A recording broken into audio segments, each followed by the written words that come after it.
तो सर पहला सवाल डायरेक्टली मैं आपसे पूछना चाहता हूँ कि पार्किंसन होता क्या है? पार्किंसन एक ऐसी बीमारी है जिसके अंदर आपका ब्रेन का कंट्रोल आपकी मसल से जाना शुरू कर देता है। ओके। आप जैसे जैसे आपका ब्रेन कमजोर होता जाएगा, मसल से कंट्रोल जाएगा, आपके हाथ पैर ट्रेमर्स कांपने शुरू शिवर हो जाएंगे। लगने। हाँ, आपको चलने में दिक्कत आएगी, आपको बोलने में दिक्कत हो सकती है, हो सकता है कि आपको खाने को निगलने में भी दिक्कत हो रही हो। तो ब्रेन जैसे जैसे वीक होगा, उसका बॉडी पे जो कंट्रोल है वो जाएगा, उस बीमारी को हम पार्किंसन कहते हैं। बट सर ये जीन्स पे डिपेंड नहीं करता या? देखो, इसके दो बड़े फैक्टर्स माने जाते हैं पार्किंसन के होने के। पहला है अपना एनवायरमेंटल फैक्टर, ओके, ठीक है। दूसरा है अपना जेनेटिक फैक्टर। अब एनवायरमेंटल फैक्टर के अंदर होता है कि आपका स्ट्रेस कितना है। सपोज को आपको बहुत स्ट्रेस रहता है, आप रात भर सो नहीं पाते।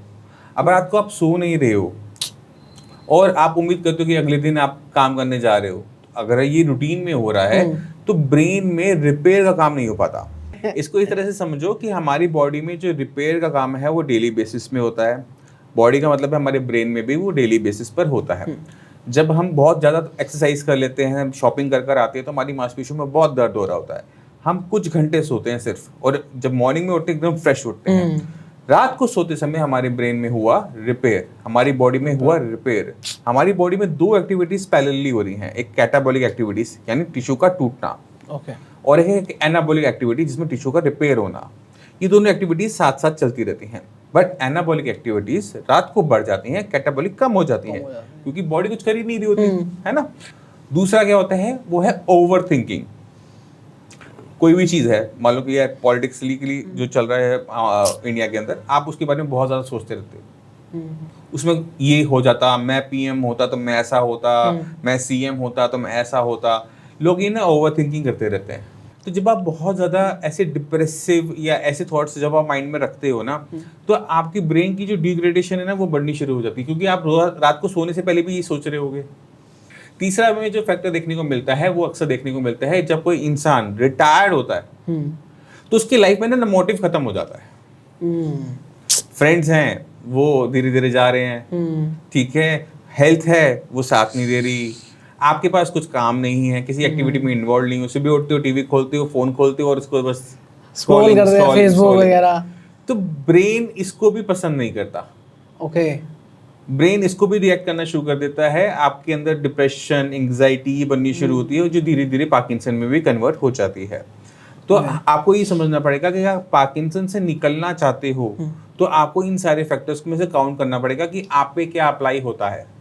तो स्ट्रेस और स्लीप और ओवर थिंकिंग से अगर आप बच पाते हो तो आपको पार्किंसन होने की संभावनाएं घट जाती हैं। Number 1 thing. नंबर 2 जो होता है वो है हमारा जेनेटिक फैक्टर, यानी अगर आपकी बॉडी में वो जीन्स हैं जो आप, जिसकी वजह से आपके पेरेंट्स में भी पार्किंसन था, तो आप में उसकी होने की संभावनाएं और किसी के कंपैरेटिव में ज्यादा है। बट इसका मतलब ये नहीं कि आपको पार्किंसन हो जाएगा। अगर उसे कोई ट्रिगर मिलता है, मतलब आपकी लाइफ में स्ट्रेस आया, तो आपको वो जल्दी हो सकता है। अगर पार्किंसन अर्ली एज में हो रहा है, आप यंग हो भी, मान लो 20-30 साल की, और आपके हाथ पर कांपना शुरू कर दें, तो उसको हम कहते हैं YOPD, young onset Parkinson disease. तो ये कुछ फैक्टर हैं जिसकी वजह से हमें पार्किंसन देखने को मिलता है। तो सर YOPD सेम ही चीज है या फिर वो कितनी अलग है? सेम चीज है, बट देखो हमारी जो एज है, एज के साथ साथ हमारी बॉडी वीक पड़ती है। अब एक बीमारी जहाँ ब्रेन वीक हो रहा है विद एज 60, 70, 80, ठीक है, समझ में आता है। 60 साल बॉडी ने बहुत अच्छा काम किया, हम भी कह सकते हैं ना। एग्जैक्टली। बट अगर किसी की बॉडी 30 साल में ये सिम्टम देना शुरू कर दे, आपका कंट्रोल आपकी मसल से जाना शुरू कर दे, ट्रेमर्स आने शुरू हो जाए, तो उस बीमारी को हम YOPD कहते हैं, young onset Parkinson disease. Okay, तो सर क्या मेरा कहना सही होगा कि जो 10 या 15 साल की जिनकी एज है उनको पार्किंसन हो नहीं सकता? हाँ, ये चांसेस बहुत कम है, बहुत रेयर है, बहुत रेयर है, बहुत रेयर। तो सर अगर मैं आपसे बोलूं कि जैसे मैं चाहता हूं कि मुझे पार्किंसन कभी नहीं होगा, है ना, मैं चाहता ही नहीं हूं कि कभी मेरे पास आए भी, तो मैं क्या करूं उसके लिए? खुश रहो, खुश, बस यही। देखो बहुत कभी कभी बीमारियां बड़ी बड़ी होती हैं, उसके सॉल्यूशन बहुत छोटे छोटे होते हैं। तो कुछ चीजें ऐसी हैं जो आपको समझना पड़ेगा कि जो भी फैक्टर रहा, जो भी कारण रहा पार्किंसन का, जो मैंने अभी तक आपको बताया, आपको उसको अपने लाइफ में नहीं आने देना। यानी आपको आपकी नींद अच्छी होनी चाहिए, ठीक है, और जैसे जैसे आपकी एज बढ़ती जाए आपकी नींद बढ़ती जानी चाहिए। आप यंग हो, आप 6 घंटे सो सकते हो, बट जैसे ही आप 30-40 को क्रॉस करो तो अपनी नींद को 8 घंटे ले जाओ, और रिटायरमेंट के बाद 10 घंटे भी हो जाए तो भी कोई दिक्कत नहीं है, तो भी कोई इतना मेजर फैक्टर नहीं। और आपको सोना चाहिए, ओके। मैं ये मानता हूँ, जल्दी सो जाओ, सुबह जल्दी उठो, और फिर अपनी एक्सरसाइज रूटीन उसमें आप इंडल्ज हो। पहली चीज स्लीप। दूसरी चीज है कि आपने किसी भी टाइप की ओवर थिंकिंग नहीं करनी, और उसमें ना ये गीता, हमारी रामायण हमारी बहुत हेल्प करती है कि जो पास्ट में हो गया उसे भूल जाओ, दोबारा ना हो, उसके लिए आप तैयारी कर सकते हो, बट पास्ट के बारे में हर टाइम सोचते रहना, हाय उसने मेरे साथ ये कर दिया, हाय उसने मेरे साथ ऐसे कर दिया, मैं अगर होता तो ऐसे कर, तो इस ओवर थिंकिंग से बाहर निकलो। दूसरी चीज हो गई। तीसरी इंपॉर्टेंट चीज जिसका आपने ध्यान रखना है वो है आपका खाना। अब एक कॉमन चीज हम सारे के सारे पार्किंसन पेशेंट में, सब में तो नहीं but most of the patient में हम पाते हैं कि उनका ना स्टमक अक्सर खराब रहता है, कई सालों से खराब, 10-10 साल होते हैं कॉन्स्टिपेशन से जूझ रहे होते हैं, ठीक है। तो आपको ध्यान ये रखना है कि आपकी डाइट जो होनी चाहिए वो बैलेंस डाइट होनी चाहिए, उसमें विटामिन, मिनरल्स, माइक्रो न्यूट्रिशन सब कुछ होना चाहिए। तो हमेशा मैं हमें कहता हूँ कि आप अपनी डाइट को बदल बदल के खाओ, कोई सेम डाइट मत खाओ।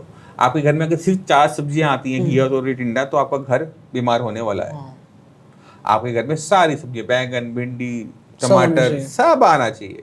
और एक और चीज होती है जिसके बारे में बहुत कम बात की जाती है पार्किंसन पेशेंट में, वो है कि आपको एक मोटिव चाहिए होता है। जैसे मैंने बात की थी रिटायरमेंट वाली, कि रिटायर लोगों में हमें पार्किंसन ज्यादा देखने को मिलता है। जैसे जॉब छोड़ते हैं, जॉब छूटती है, कुछ काम ही नहीं होता, पैसा आ रहा है, वो उसको हाँ ठीक है मेरी फैमिली सिक्योर है, यूज नहीं कर रहे होते।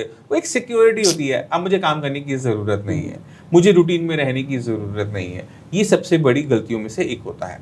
पार्किंसन में क्या हो रहा है कि ब्रेन जल्दी बूढ़ा हो रहा है बॉडी के कंपैरेटिव में। अब ब्रेन को खाने के अलावा ना बस ये खुशियां चाहिए होती है, क्योंकि जब हम खुश होते हैं हमारे ब्रेन में निकलता है डोपामीन, और डोपामीन की कमी से ही पार्किंसन डेवलप होता है। अब केमिकली अगर हम बात करें कि ब्रेन में ऐसा क्या हुआ कि हाथ पैर से कंट्रोल चला गया, वो था डोपामीन की कमी या डोपामीन की एब्सेंस। अब डोपामीन आप खुश रह के भी ले सकते हो। अब आपको खुशियां अच्छी कहाँ से मिलती है? फैमिलीज में, फ्रेंड में, एंजॉय करने में, पार्टियां करने में। अभी आपकी एज है, बट एक एज को क्रॉस करोगे ना तो आपके लिए ये मैटर नहीं करेगा कि आप पार्टी क्या खा रहे हो क्या नहीं खा रहे, आपके लिए मैटर करेगा किसके साथ खा रहे हो। अरे मैटर करेगा कंपनी कौन है। खाने को अगर आप सूखी रोटी प्याज भी खाओगे ना, कंपनी अच्छी होगी ना, तो उसका स्वाद बदल जाता है। आप लंगर में वही दाल खाकर आते हो, घर पे वही दाल बनती है, दोनों में स्वाद में फर्क होता है ना। लंगर में सब साथ में बैठ के खा रहे होते हैं। तो कभी कभी कंपनी का जो इफेक्ट है ना वो बहुत इंपॉर्टेंट है। एक कम्युनिटी में, एक अच्छी कम्युनिटी में रहना बहुत जरूरी होता है।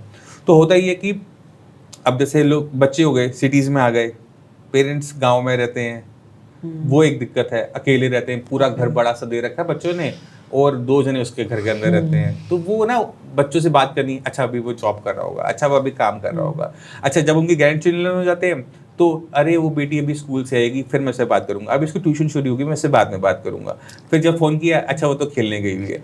तो वो उनके माइंड में ना ये सब चलता रहता है। तो देखो मैं मानता हूँ कि पॉसिबल नहीं है, बट फिर भी पेरेंट्स को बच्चों के साथ या बच्चों को पेरेंट्स के साथ एक जगह पे रहना चाहिए। जितना हो सके पॉसिबल इसे करने की कोशिश करनी चाहिए। इससे होता क्या है, बच्चे पेरेंट्स की केयर कर पाते हैं। बच्चे जो घर में हो रहा है, एक्टिविटी हो रहा है, तो ऑटोमेटिक तरीके से एक एजेड पर्सन एंगेज है ना किसी न किसी एक्टिविटी में, वो अपने ग्रैंड चिल्ड्रन को देख रहा है, अच्छा वो आ रहे हैं, वो कार्ड्स बना रहे हैं, वो कलर्स कर रहे हैं, उनके एक्टिविटी में इन्वॉल्व हो रहे हैं। तो ऐसे लोगों के अंदर, ऐसे फैमिलीज के अंदर हमें पार्किंसन नहीं देखने को मिलता। ओके, ये काफी अच्छी चीज है सर। हाँ, ये अगर आप नोटिस करोगे, ये बहुत मतलब आप जब पेशेंट से, बहुत सारे पेशेंट से मिलते हो ना, जब उनकी जब फैमिली स्ट्रक्चर्स के बारे में आपको पता लगता है, तो आपको समझ में आना शुरू होता है कि जो हमने देखा है, डॉक्यूमेंट्रीज में देखा है, वो एक्चुअल में होता है, नहीं देखने को मिलता। तो अक्सर क्या होगा कि पेरेंट्स अलग रह रहे हैं, सपोज करो कि पटना में रह रहे हैं बच्चे, यहाँ पे नोएडा गुड़गांव में जॉब कर रहे हैं, ठीक है, दिन में एक बार मुश्किल से बात हो जाती है, कभी बिजी, कभी वो बाहर जा रहे, कभी वो डिनर पे जा रहे। तो ऐसे जो लोग होते हैं, एज एल्डर जो पीपल होते हैं, उनके साथ हमें ये पार्किंसन की दिक्कत देखने को मिलती है कि उनकी कंडीशन वो डे बाय डे डेटोरेट होती रहती है। तो यहाँ पर सिर्फ मेडिसिन से काम नहीं बनता। पार्किंसन एक ऐसी बीमारी है जो सिर्फ मेडिसिन से ठीक नहीं होती। मेडिसिन का सपोर्ट एक तरफ 50% आप ट्रीटमेंट मान सकते हो कि मेडिसिन का पार्ट है, बट जो 50% है ना, वो है कि इन सारी चीजों को एक साथ ऑन टेबल लेकर आना। अच्छी नींद, अच्छा खाना, अच्छा थॉट प्रोसेस, अच्छी कम्युनिटी और अच्छे लोगों के बीच में। अगर बच्चे साथ में नहीं है तो एटलीस्ट ये करो कि अपने साथ दोस्तों को रखो, सेम एज के। दोस्त शाम को मिल रहे हैं, हाँ जी क्या कर रहा है भाई तू, चले यार साइकिलिंग कराते हैं, है ना, घूम कर आते हैं। हाँ देखो होता है कि जब भी आप अकेले एक्सरसाइज करने जाओगे ना, आप थक जाओगे, 2 दिन जाओगे, 4 दिन जाओगे, छोड़ दोगे। तो अगर आपको 2-4 अच्छे दोस्त मिल जाए ना, तो आपका क्या होता है, या तू आया नहीं यार, तुझे मैंने मिस किया, तू आ रहा है नहीं आ रहा, मैं आऊं तेरे घर, वो आपको उठा के ले जाते हैं। तो कहने का मतलब ये है कि अगर आप अपने आप को एक बड़ी एज के अंदर ठीक रखना चाहते हो, पार्किंसन जैसी बीमारी, अल्जाइमर जैसी बीमारी से बचना चाहते हो, तो एक सर्टेन एज के बाद ना, जब काम आपका फिनिश हो जाए, आपको काम पे नहीं जाना, तो एक अच्छा सर्कल डेवलप करो। सर्कल, और सर्कल कहाँ बनता है, अच्छी जगह पे बनता है।